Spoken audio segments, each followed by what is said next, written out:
Tell me if this sounds familiar. You're cooking, cleaning, contributing, holding it down, keeping everything together, and deep down you're wondering, why does it still feel like I'm competing with my man instead of being cherished by him? And you might not realize this, but your femininity holds a power most men cannot resist. Not just the seductive kind, but the stabilizing kind. The kind that makes a man lean in and open up and choose you over and over and over again. Up until now, you've probably been conditioned to believe that men just want great food, peace, and great sex. And that is true. But that's not what makes him pursue you relentlessly. Stay with me because I'm going to walk you through the first 2 secrets of the 8S, which is 8 secret framework, support and security for your man. This is the foundation of becoming the woman he never wants to lose and always chases. Oh, and men, don't be scared to chime in down in the comments. You're a part of this conversation too, and we want to hear from you. So first of all, you've been sold some lies.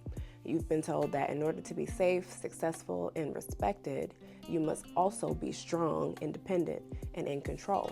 And while there's nothing fundamentally wrong with strength or independence, it just doesn't typically work when it comes to romantic relationships. Because the problem is that same independence and control are masculine traits. And masculinity plus masculinity equals competition, not devotion. And most heterosexual men simply don't desire a masculine woman.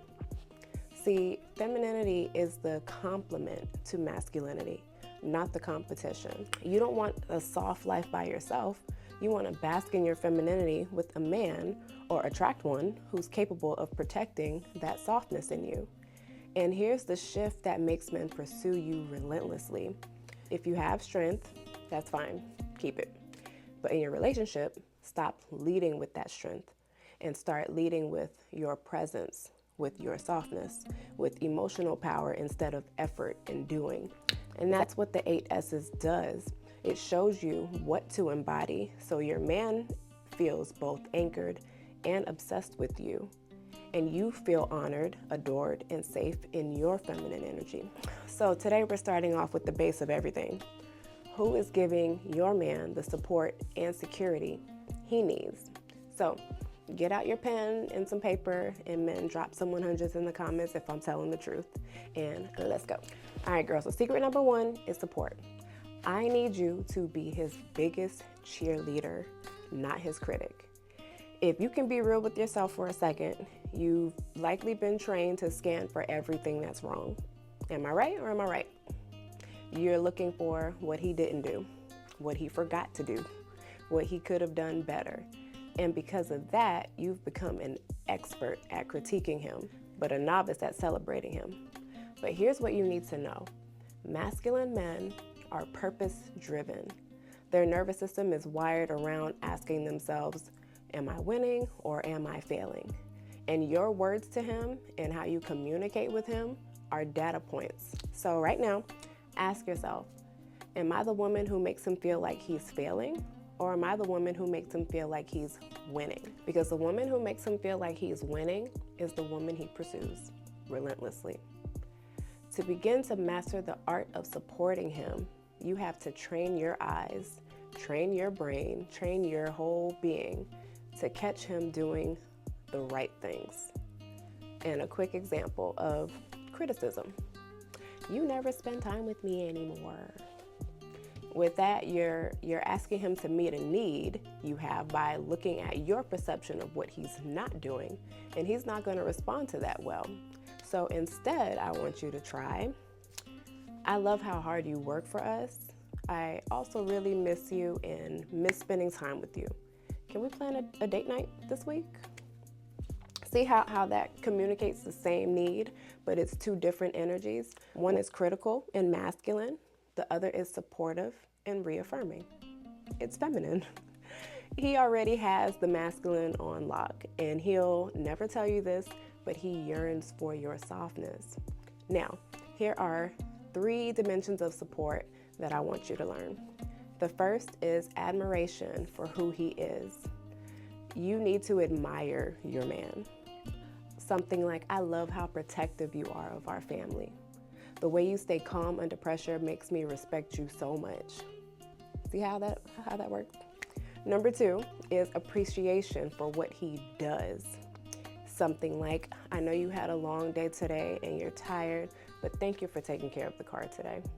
Or, I really appreciate how you make sure we're taken care of financially. All of that makes him feel appreciated. And number 3 is acceptance of his journey. Something like, I love who you are right now, and I believe in who you're becoming. Not, I'll fully love you when you finally become the Pinterest version of you. And this is the irresistible part. When a man feels supported, he naturally gives more. He does more and moves closer to you. And I know that's what you want. Support from you opens pursuit from him. But the key to making this work is you have to say these things to him enthusiastically. And hear me, you have to mean it. Remember, I said to be his biggest cheerleader. When was the last time you saw a cheerleader like, so what? Thank you. You did something you already supposed to do. Right, you haven't. You need to put some emotion behind the support you give him. Give me a T. Yeah, we got your T, we got your T. Give me an H. Yeah, we got your H, we got your H. Give me an angst. Yeah, we got your angst, we got your angst. I'm saying thanks. Yeah, go baby, thanks, go baby, thanks. Hug him, kiss him. Huge if he's a physical touch person, if that's his love language. Make him feel appreciated. Nobody wants your dry ass thank you. And if you struggle to find language for admiration and appreciation, I created a book called Naked. It's 200 deeply thought-provoking questions you can ask each other to strip away surface-level conversations and reconnect at the core. This book will help you both develop a deeper understanding of one another. And that link is in the description. So let's get to secret number 2, security. You have to be a safe place for him. More so than merely not bringing drama to his life, this is what the core of be his peace means. He can talk to you, he can confide in you, and know that his strengths, his weaknesses, his secrets, his insecurities, his shortcomings are all safe with you, and you won't go telling the whole world what he just told you. So think of it like this. Support says, I see your strengths. Security says, your weaknesses are safe with me. Because in a world where men are expected to perform, provide, protect, and be the strong one, they armor up, they shut down, they say, oh, I'm fine. And most men have never had a safe place to fall apart without being or feeling judged or shamed. And if you can be that safe place for him, good luck getting him off of you. Security is you becoming the one place he can be fully human. Not just the provider, not just the problem solver, but a man who also has fears, doubts, and dreams and insecurities. Security is what makes a man attached to you, emotionally, mentally, and spiritually. Get this right, and he's yours. Get it wrong, and he'll probably never open up to you again. So now I'm going to break down the 5 pillars of security. The first one is trustworthiness. You have to guard his vulnerabilities. If he shares a fear or insecurity with you, it should never become a group chat topic or brunch gossip with your girls, or even ammunition in your next argument. Because once you use his vulnerability as a weapon, a piece of his heart shuts down, and that's a big piece. Number 2 is consistency, because your love is stable and not conditional. It's not, I love you, unless you mess up, then I'm out. Instead, it's, I'm here, and we're gonna figure this out. Masculine men can't relax and lead in a relationship where they're always one mistake away from emotional eviction. The caveat to this is if he's putting his hands on you or cheating on you, thus putting your health at risk. That's not what I'm talking about. I encourage you not to stay in those situations. But short of that, everything is figure outable. Be consistent, stay, and figure it out with him. Number 3 is loyalty. Be his ally in public and in private. You don't want to compare him to other men. Don't flirt with other men to make him jealous. Don't participate in man bashing as a hobby. You become unforgettable when he knows she's got my back, even when I'm not in the room. Number 4 is emotional safety. You have to hold space for his humanity. When he opens up to you, don't tell him to man up. Don't use his emotions later as proof that he's weak. You don't make his emotions about you. You listen, you hold space, and you respond, not react. And number 5 is integrity. You have to be someone worth trusting. You do what you say you're going to do. You are honest with him even when it's uncomfortable. And you're clear and not passive aggressive in your conversations. Because security is not just about how he behaves, it's about who you are. Because a man will always protect the woman who protects his vulnerabilities and allows him that space to be a human being. There was a point early in me and my husband's relationship, and now I'm getting into a little bit of story time, where we realized that pillow talk was healing and therapeutic for the both of us. And we both had previous failed relationships, and I say failed because we treat those experiences as a necessary lesson that enabled us to become the best versions of ourselves for one another.